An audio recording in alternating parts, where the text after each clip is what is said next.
Morning sir. मैं जानना चाहती हूँ कि हम सिचुएशन को बिल्कुल ऐसे कैसे देखें कि हमें सिचुएशन से बाहर निकलना है। कि मान लो हमारे पास बार बार कोई प्रॉब्लम आ रही है, हम उसे फेस कर रहे हैं, फिर जो आसपास के हमारे सराउंडिंग्स के लोग हैं वो भी टाउंटिंग कर रहे हैं हम पर, नहीं तुमने पहले भी ऐसे किया था, अब फिर तुम फेल हो जाओगे इसमें। तो वहाँ जा करके हम स्टक हो जाते हैं और फिर हमारा कॉन्फिडेंस लूज हो जाता है। हम एग्जैक्टली कहाँ स्टक हो जाते हैं, जिसको आप जो वर्ड यूज कर रहे हो स्टक हो जाते हैं, मतलब आप कह रहे हो कि हम अपनी थिंकिंग में स्टक हो जाते हैं। थिंकिंग में स्टक हो जाते हैं, राइट? कि हम ओवर थिंकिंग में चले जाते हैं। ओवर थिंकिंग कि हम बैठे बैठे बस सोचते रहते हैं कि ऐसा क्यों हुआ, क्या हुआ, ऐसा नहीं होना चाहिए, कि हमारे में कुछ ऐसा हो गया तो क्या होगा, वैसा हो गया तो क्या होगा, मैं दोबारा भी ट्राई किया नहीं हुआ तो क्या होगा।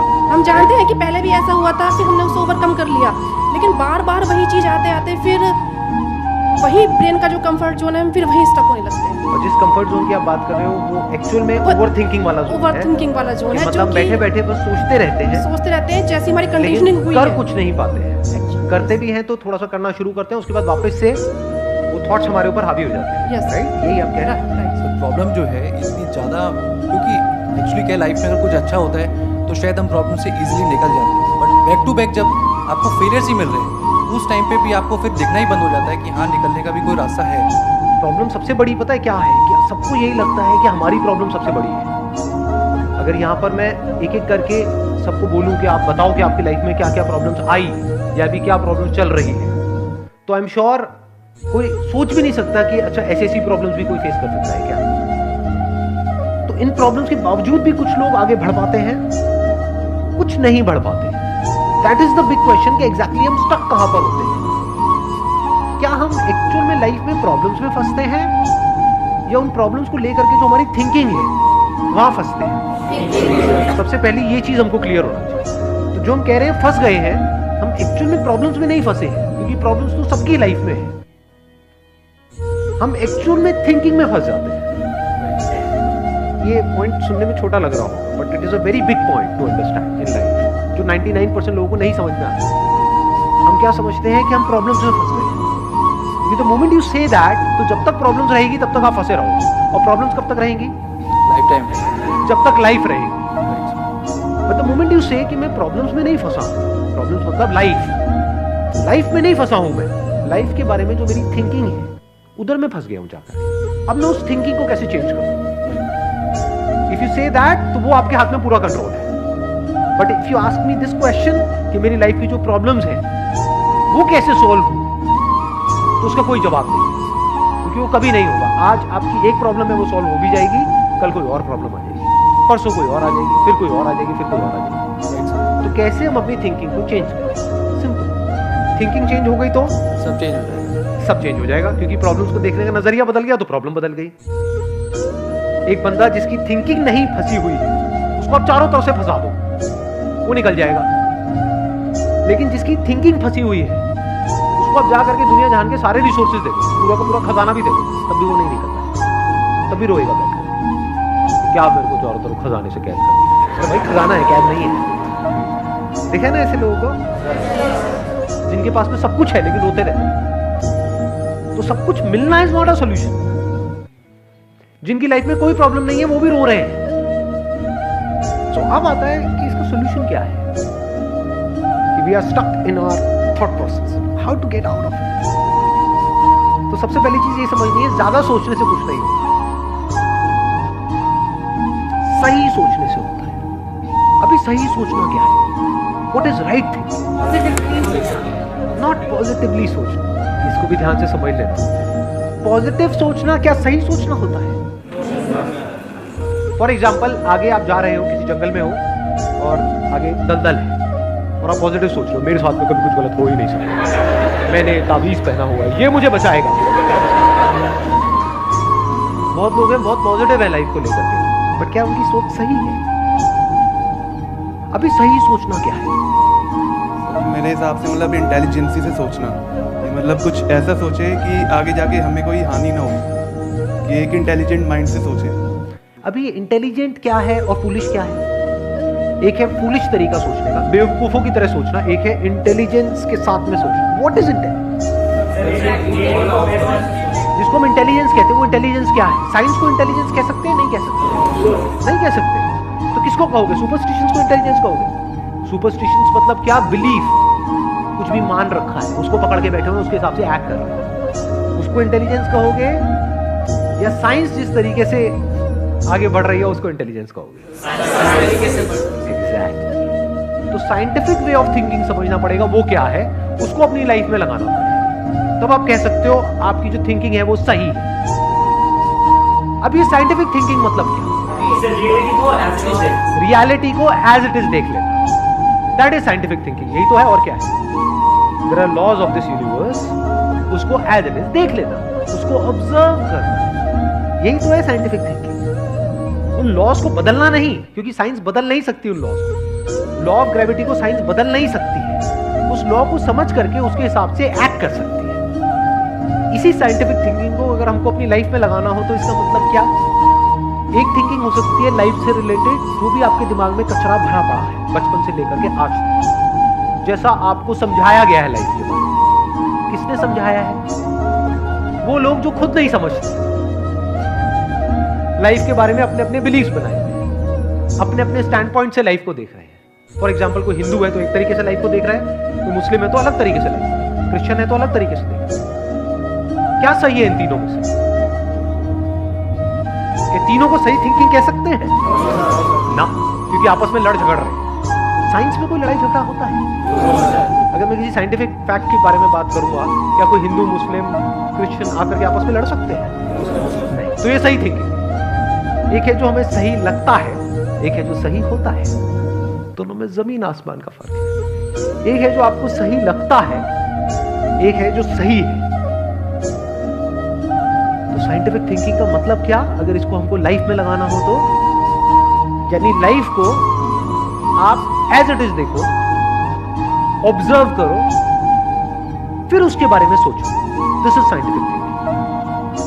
और ये जो फंडा जिसकी मैं बात कर रहा हूं, इसको आप लाइफ के किसी भी एस्पेक्ट में लगा सकते हो। इसको बिजनेस में लगा सकते हो, इसको जॉब में लगा सकते हो, इसको रिलेशनशिप में लगा सकते हो, इसको हेल्थ पे लगा सकते हो। बिजनेस क्या है अगर रियलिटी को एज इट इज देखना नहीं है? अब ये जो आपने कहा कि बिजनेस में सब झूठे भरे पड़े हैं, क्या ये सच है या आपका अपना एक स्टैंड पॉइंट है? अभी इन्होंने बोला कि बिजनेस में सब झूठे भरे पड़े हैं। अभी ऐसे ही यहाँ पे मैं अलग अलग लोगों से अलग अलग बातें पूछूंगा ना, तो सब बड़े कॉन्फिडेंस से बोलेंगे as if they know it for sure. जैसे मैं पूछूंगा, हाँ भाई यहाँ पे किसी मेल का किसी का ब्रेकअप हुआ हो, तो सारी लड़कियां ऐसी होती हैं, सब धोखेबाज है। ऐसे ही कोई लड़की से पूछूंगा, वो आकर के बोल देगी सर ये तो मर्द जात तो है ही ऐसी, इससे कुछ हो ही नहीं सकता। क्या ये सच है? या आपका अपना एक स्टैंड पॉइंट है, अपना आपका एक बिलीफ है? ध्यान से समझ लेना, इसका जो सबसे पहला स्टेप है वो है अंदर जो भी कुछ पड़ा हुआ है आपने, जो भी आपने मान रखा है उसको छोड़ दिया। अब आप हल्के फुल्के हो गए, अब एज इट इज देखा लाइफ को ऑब्जर्व किया as life, not my life. For example anger, क्या एंगर आपका है? बट आप एंगर का सोल्यूशन कैसे निकालते हो? मुझे गुस्सा आता है, मुझे गुस्सा नहीं करता। कभी भी आप एंगर का ऐसे सोल्यूशन निकाल ही नहीं सकते।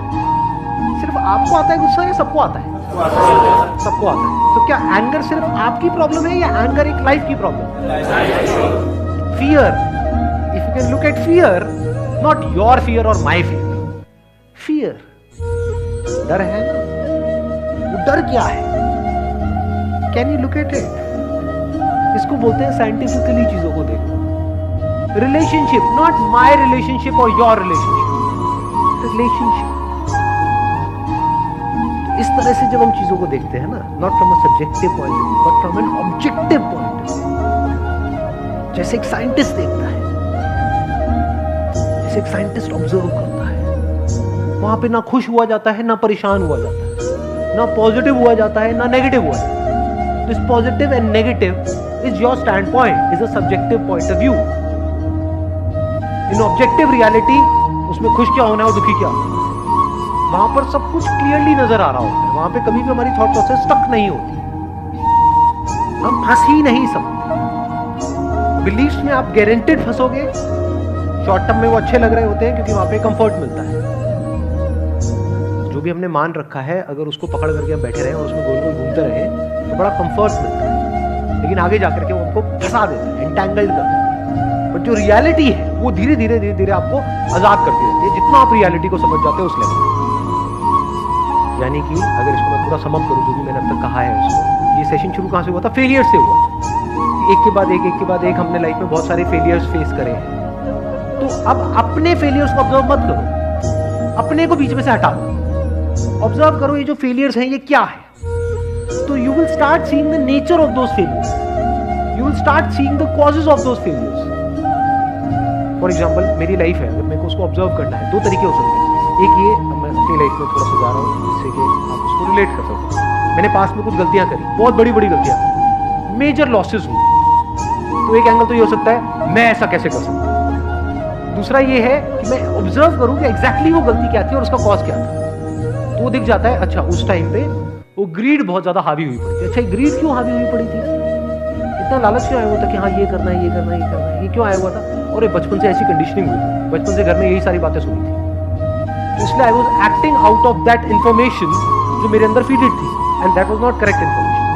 वो सारी इन्फॉर्मेशन गलत थी, जिसकी वजह से मैंने जल्दी से एक्ट किया, बिना सोचे समझे, बिना सही थिंकिंग के एक्ट कर दिया, उस वजह से जाकर के फंस गया। तो मुझे उस बंदे ने नहीं फंसाया, मैं खुद फंसा अपने लालच की वजह से। तो अब ये क्लियर हो रहा है हम कैसे देखते हैं। तो वंस वी सी दैट, तो अब मैं उससे पूरी तरह से फ्री हूं, because I understood something which is very basic in life, जिसकी वजह से पूरी की पूरी लाइफ एक अलग ट्रैक पे निकलती। क्या समझ आया? कि कभी भी ग्रीड से एक्ट नहीं करना है। अब इसको हम समझते हैं, कैसे समझते हैं? मॉरल साइंस की बुक से। वो सब बकवास है, लालच नहीं होना चाहिए, सबके अंदर लालच भरा पड़ा है, बट लालच हमको कैसे फंसाता है, इसको ऑब्जर्व किया अपनी गलतियों के बेस पर, और फिर समझ आया अच्छा ये होता है। लालच से ग्रोथ नहीं होती है। लालच से आप पैसा कमा सकते हो, बट उसको आप ग्रोथ नहीं कह सकते, क्योंकि आप डिग्रेड हो रहे हो, तो आप एक्चुअल में ग्रो नहीं कर रहे। एक्चुअल ग्रोथ में उसको कह सकता हूं जो होलिस्टिक ग्रोथ हो, उसको ग्रोथ बोल सकते हैं। आपने पैसा तो कमा लिया, लेकिन डर में जी रहे हो कि मैंने इतने घपले कर दिए, अगर किसी ने पकड़ा गया तो पता नहीं क्या हो जाएगा, क्या फायदा ऐसी लाइफ में? उसको ग्रोथ कहोगे? Can you call it growth? ना, तो लालच से ग्रोथ नहीं होती। ये चीजें समझना बारीकी से, स्टेप बाय स्टेप, तो आप गलतियों का पूरा नेचर समझ सकते हैं। The nature of mistakes, the kinds of mistakes, the types of mistakes, और उनके कॉजेस क्या होते हैं। और जैसे ही हमको ये सब समझ आ जाता है और साफ दिखने लग जाता है, तो वो गलतियां होनी हमसे बंद हो जाती हैं। और जितनी भी गलतियां हो सकती हैं, उन सबके अगर नेचर समझ आ जाते हैं, तो गलतियां होने की पॉसिबिलिटी फ्यूचर में ऑलमोस्ट खत्म हो जाती है। प्लस जब समझ आ गई है उसकी रियलिटी, तो वहां पे ओवर थिंकिंग के लिए जगह नहीं होती, थिंकिंग में स्टक नहीं होते। Wish you all the very best, thank you so much for coming.